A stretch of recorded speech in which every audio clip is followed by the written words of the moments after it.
Fala pessoal, meu nome é Alan, sou o diretor da NR.com, vim falar um pouquinho aqui para vocês sobre segurança do trabalho e um pouco também sobre a área bomberil, onde eu vou estar explicando alguns assuntos para vocês, tá?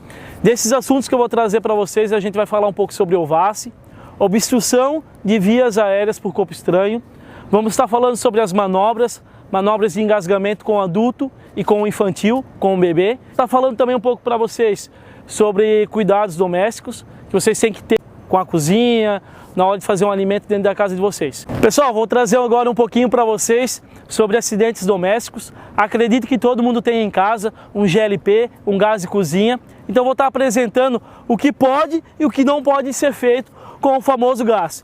Já assisti vídeo do pessoal ver o gás pegando fogo e sair rolando, né, com o gás. O que vai acontecer, pessoal, se eu sair rolando com o gás? Vai aumentar o consumo de oxigênio e o fogo só vai aumentar. O que eu preciso fazer?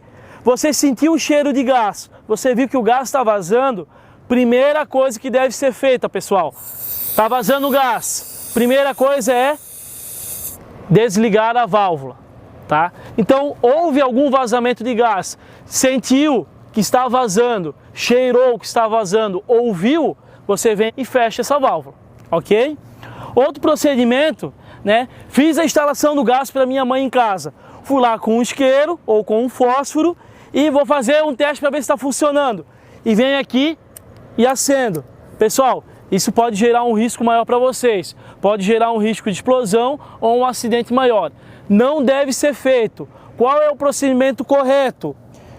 Procedimento padrão. Eu pego uma esponjinha, eu molho ela e coloco um pouquinho de detergente. Faço ter um pouco de espuma sobre ela e venho aqui ao redor da válvula e aperto. Se começar a soltar bolhas, quer dizer que há vazamento de ar, ou seja, o gás está saindo. Se caso não há esse vazamento, você checou todos os lados do gás e não há esse vazamento, o gás está sendo instalado 100% eficaz.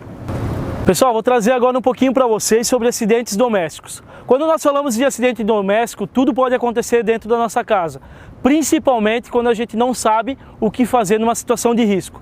Dentre essas situações de risco, falando do assunto anterior que a gente estava comentando, sobre o risco com o gás de cozinha, pode acontecer também de no momento de estarmos fritando alguma coisa com o óleo, fritando uma batata frita, fazendo um bife ali à noite do jantar, foge do nosso controle e acaba pegando fogo na frigideira, na panela. Na hora do desespero, quando a gente encontra essa situação dentro da nossa casa, qual é a primeira coisa que vem na nossa cabeça? Água. Água. Aqui dentro vale frisar que eu botei óleo. Líquido com líquido vai fazer com que o fogo se espalhe mais, ou seja, aumenta, podendo gerar um maior sinistro. De um princípio de incêndio dentro da nossa casa, pode gerar um incêndio. Então aqui nós temos um princípio localizado dentro da panela, ou seja, eu consigo controlar. A partir do momento que foge do meu controle, eu não consigo mais controlar esse sinistro, tá? Então eu vi essa situação, no meu desespero, eu vou jogar água. Olha o que acontece a partir do momento que eu jogo água dentro da frigideira. Eu estou com o meu EPI.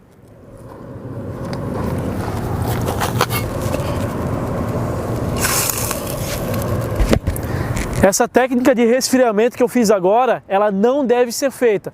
Perceberam que o fogo subiu a partir do momento que eu joguei água? Procedimento errado, incorreto. Não pode ser feito. Eu tenho que abafar o fogo. Dentre as técnicas que devem ser feitas, então, eu vou explicar para vocês agora a maneira correta do que deve ser feito nesse procedimento. Então, a partir do momento que eu vejo que está o fogo alto na minha frigideira, eu vou usar a técnica de abafamento. Eu posso usar a tampa da panela, eu posso usar um pano umedecido, eu posso usar um cobertor, que seja. Eu preciso abafar esse fogo. Abafei, acabei eliminando o risco e acabei neutralizando um possível sinistro dentro da minha casa. Vou trazer para vocês agora sobre o OVASS, obstrução de vias aéreas por corpo estranho, mais conhecido como manobra de Heimlich. Para quem não conhece, ficamos com o OVASS, tá? O OVASS seria quando a pessoa entra em processo de engasgamento Quando a pessoa entra em engasgamento? A partir do momento que está ingerindo algum tipo de alimento líquido ou sólido, tá? Então, para você que é leigo, que não conhece o assunto, pode levar isso para a vida profissional ou para a vida da casa de vocês, né? A partir do momento que algum ente querido, familiar, um colega de trabalho esteja se alimentando e venha sofrer algum engasgo, tá? Então, eu vou ensinar para vocês agora o processo dessa manobra. Primeiramente, vale frisar que nós precisamos ficar atentos se a pessoa está 100% engasgada. Não é só porque ela está com as mãos no pescoço, quer dizer que ela está engasgada. Se a pessoa estiver dizendo, estou engasgada, me ajuda, ela está falando.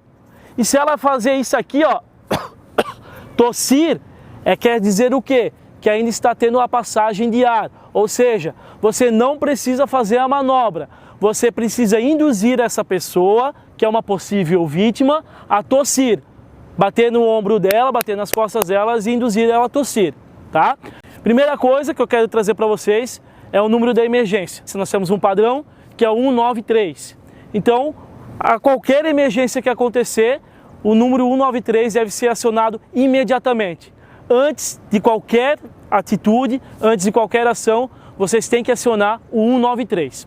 Vão acionar o corpo de bombeiros, passar a emergência para eles e depois vocês vão fazer o atendimento no qual vocês sabem e têm a confiança de estar fazendo.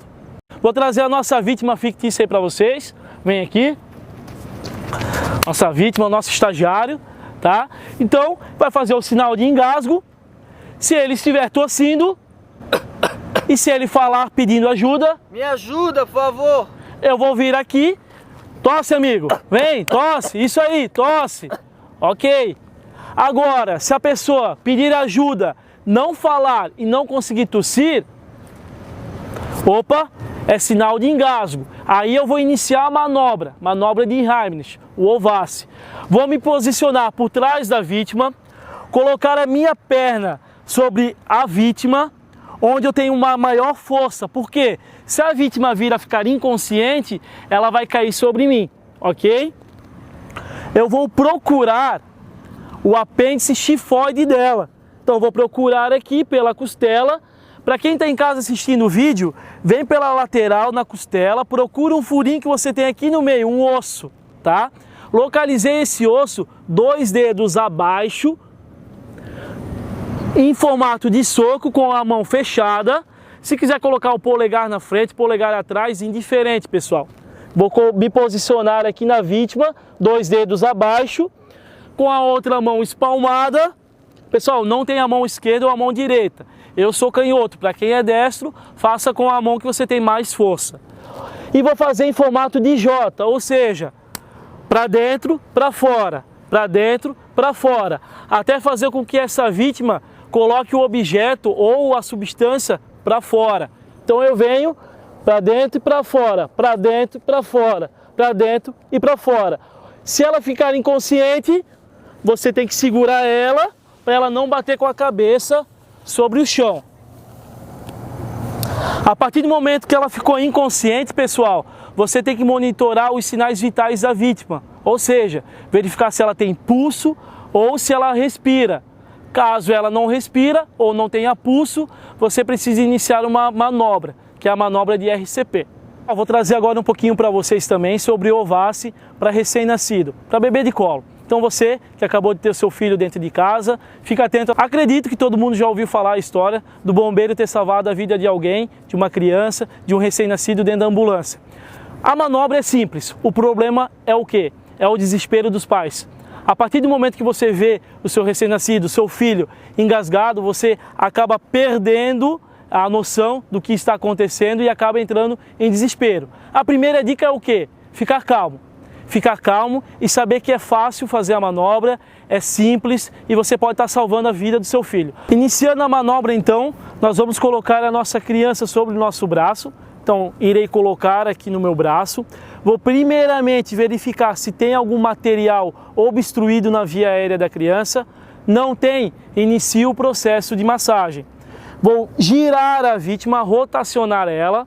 Vou dar 5 tapotagens nela.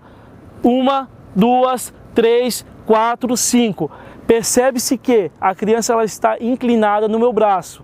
1, 2, 3, 4, 5. Girei a criança, verifico se esse material veio para a boquinha dela. Não veio, eu vou dar 5 compressões. 1, 2, 3, 4, 5. Vou girá-la novamente, lembrando que eu preciso segurar o queixinho dela, formato de tesoura. Então girei ela novamente, vou dar as 5 tapotagens com a mão espalmada. 1, 2, 3, 4, 5. Rotaciono ela e faço as 5 compressões novamente. 1, 2, 3, 4, 5. Percebe-se que os meus dedos estão em pé. Para quê? Para a compressão ser mais eficaz. 1, 2, 3, 4, 5. Você só vai parar a partir do momento que a criança chorar, vomitar ou expelir o material sólido para fora. Ok?